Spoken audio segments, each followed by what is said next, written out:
Teman-teman sekalian, para peserta, saya minta kesabarannya untuk satu pembicara lagi, Prof. Satya Arinanto, yang akan mengupas bagaimana sebaiknya kepemimpinan pemerintahan dari ajaran dari konstitusi negara kita, dan bagaimana itu bisa kita wujudkan dalam menghadapi memerangi COVID-19 ini. Saya beri kesempatan Prof. Satya, Guru Besar dari Fakultas Hukum Universitas Indonesia, 15 menit. Silakan Prof. Satya. Ya, terima kasih Pak Profesor Joe Hermansyah.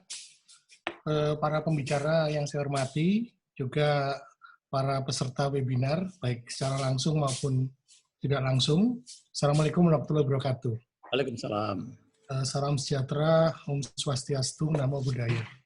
Jadi saya melihat dari paparan awal yang disampaikan oleh Profesor Azumadi Asra, kemudian Bapak Dr. Dwi Kristiadi, kemudian Ibu Profesor Siti Zuhro, itu pertama saya melihat ada masalah besar, yaitu masalah yang di dalam ketatanegaraan itu disebut Staatenverbindungen, ya, atau susunan negara ini sebenarnya.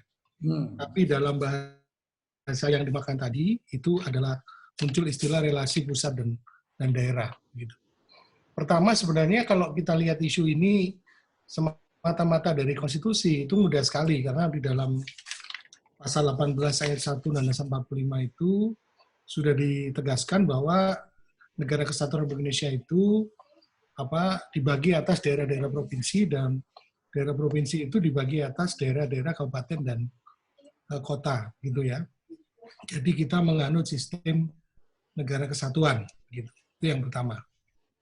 Nah, memang saya lihat dari awal itu ada kegamangan betul dalam menghadapi datangnya kapan pandemi itu akan sampai ke Indonesia, begitulah kira-kira.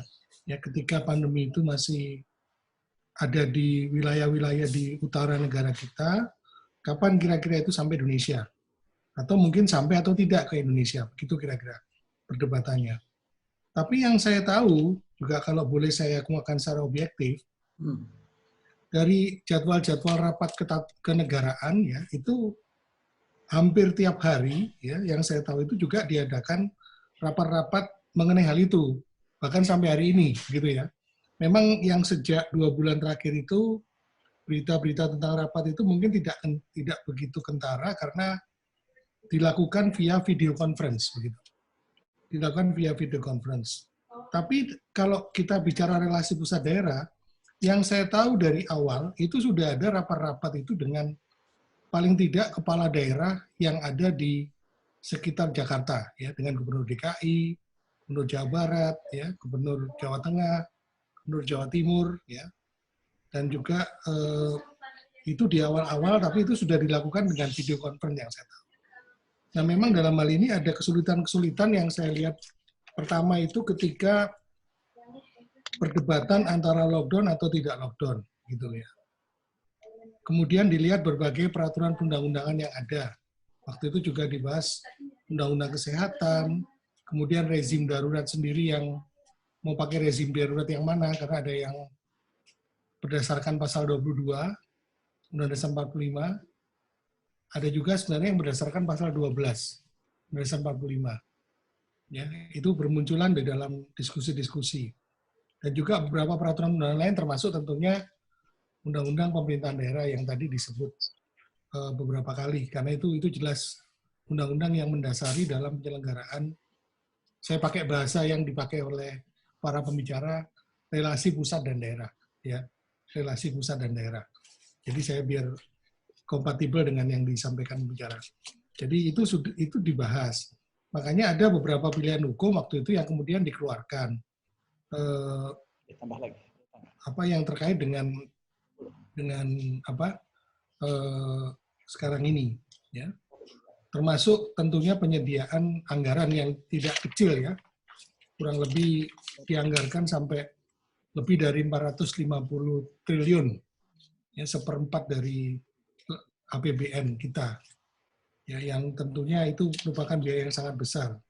Nah, kemudian jadi sebenarnya antisipasi itu ada kalau saya lihat. Nah, kalau kegamangan memang itu ada di berbagai negara saya kira ya. Waktu itu kita sempat melihat Italia juga kebingungan, mayat-mayat itu dibawa dengan truk-truk tentara dan kemudian dikuburkan secara massal. Ya. Di Amerika sendiri kebijakan lockdown juga menjadi perdebatan. Presiden Trump sering diberitakan tidak mau memakai masker, walaupun dia mengelak. Kemudian ada gugatan-gugatan terhadap lockdown di berbagai negara bagian.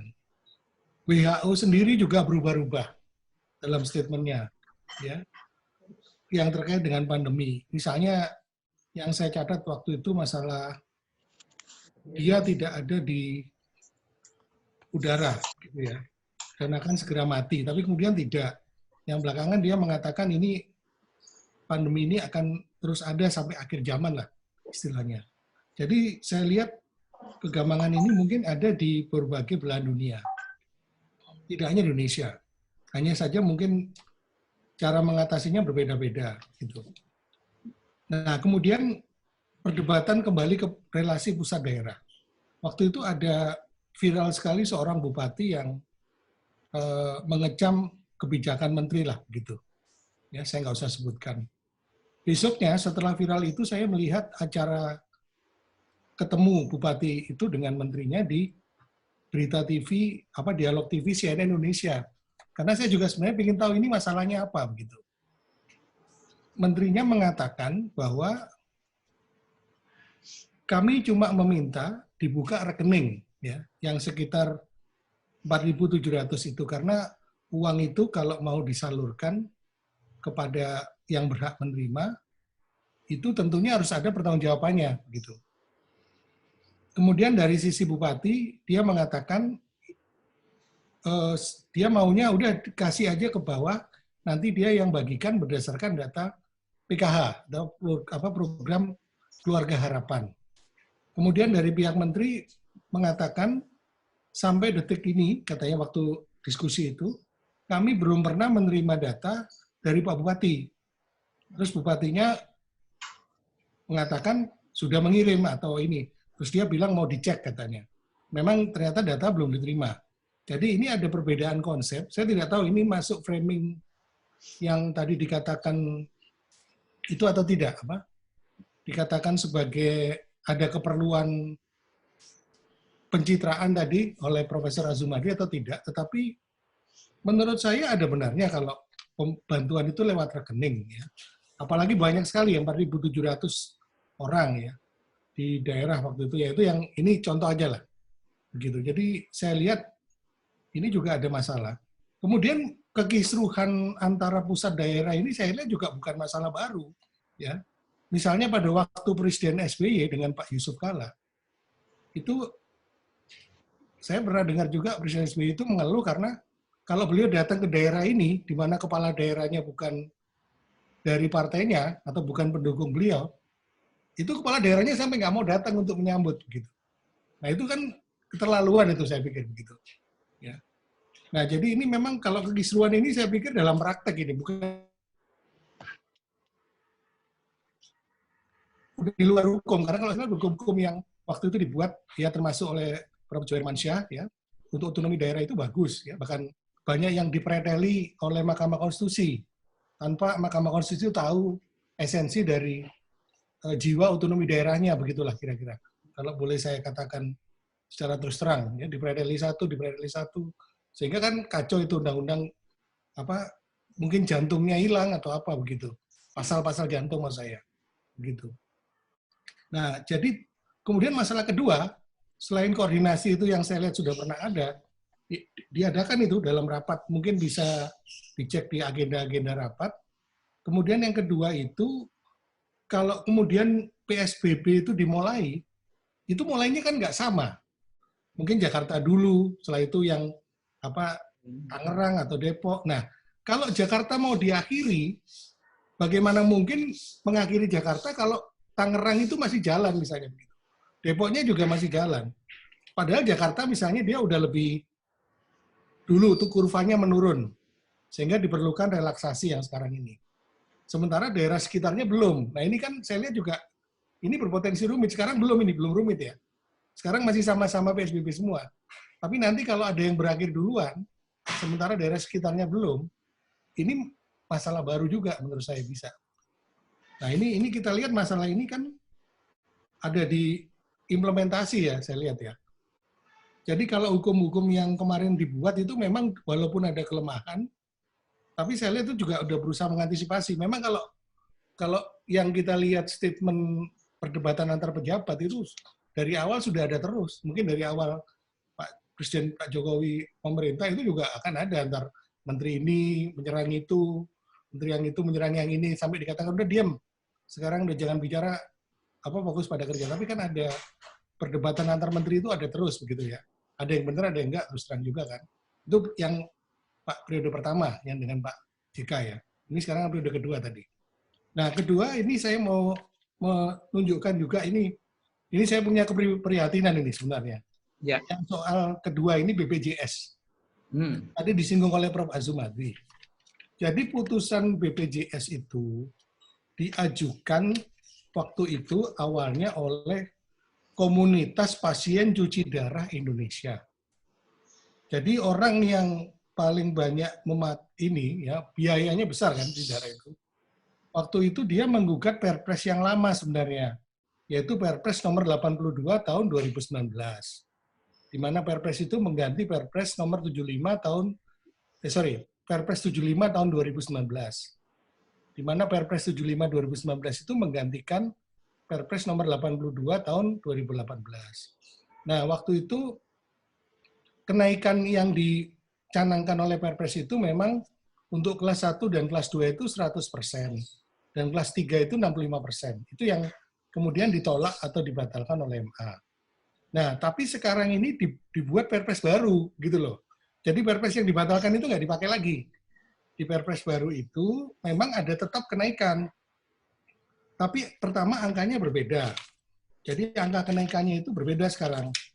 Jadi yang kelas 1 itu rencananya naik sekitar 87%. Kelas 2 itu 96%. Kelas 3, 37%. Nah, kenaikan ini juga belum sebenarnya, karena kelas 1 dan kelas 2 itu baru naik 1 Juli 2020 menurut Perpres itu. Jadi Perpres itu nanti berlaku mundur. Tidak berlaku pada saat ditetapkan, tapi berlaku mundur mulai 1 Juli, dan yang kelas 3 itu 25.500 per bulan sekarang akan naik jadi 35.000. Tapi naiknya 2021. Jadi itu 37%. Nah, ini yang belum paham orang. Saya waktu itu juga menyesali ya sebagai pengamat ya, menyesali putusan MA itu. Karena putusan MA itu dia kelihatan populis, tapi dia tidak tahu esensinya. Bahwa sebenarnya dengan BPJS yang sekarang, yang dia batalkan itulah, yang dia batalkan itu sampai yang sekarang, itu orang-orang yang tidak mampu itu tidak bayar, begitu loh. Jadi orang-orang yang tidak mampu, yang katanya wah orang nggak mampu, itu nggak bayar. Ada sekitar 134 juta dari 270 lah ya. Juta itu tidak membayar BPJS.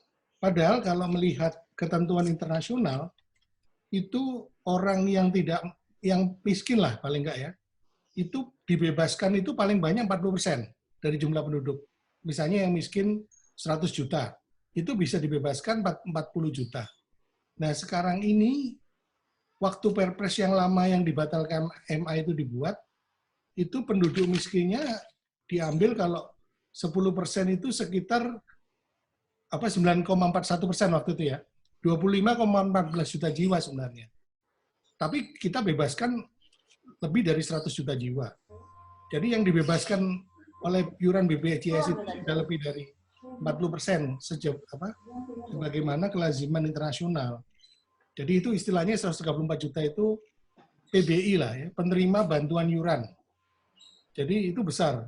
Seharusnya yang dibebaskan itu maksimal 107 juta jiwa. Kalau penduduknya 269. Sekarang kan udah 134 juta.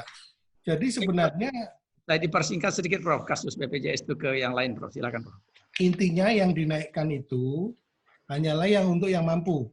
Oke. Yang mampu saja. Dan itu pun naik itu menurut kalau yang di cover itu kan mahal-mahal gitu loh. Dan selama ini BPJS itu yang kesehatan itu selalu rugi kan, nggak pernah untung. Ya saya nggak tahu lah, pokoknya dia minus terus lah, di atas 10 triliun tiap tahun. Nah kalau itu makin besar minusnya, ini nggak bisa kan, dari mana kita menanggulangi biaya lebih dari 10 triliun tiap tahun. Jadi kenaikannya itu, jadi sebenarnya dua hal. Keputusan MA itu dia tidak tahu filosofi bahwa sebenarnya yang miskin sudah dibantu, kedua yang dinaikkan itu hanya yang orang kaya saja. Dan itu juga belum naik sekarang. Naiknya mulai 1 Juli. Tapi sudah ditetapkan memang oleh Perpres 65 tahun 2000. Dan Perpres ini memang tetap naik, tapi naiknya tidak sama dengan naik yang dibatalkan. Gitu loh. Naik ada. Karena kalau nggak naik tetap minus terus, Bro. Karena pelayanan itu sama, orang kelas 3 sama dalam arti misalnya dia diganti kornea, nggak mungkin kan korneanya diganti yang jelek, yang kelas 3 diganti kornea yang rusak, yang kelas 1 diganti kornea yang bening, kan nggak mungkin, kan sama. Paling yang beda kan kelasnya sama kelas kamarnya lah gitu. Nah gitu, itu dua. Jadi yang saya lihat itu aja, mungkin oke lah.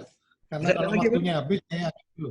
Ya, oke, baik. Sementara kita Ya, cukupkan nanti lanjut. untuk Prof. Satya dulu, Bapak Ibu sekalian. Ya.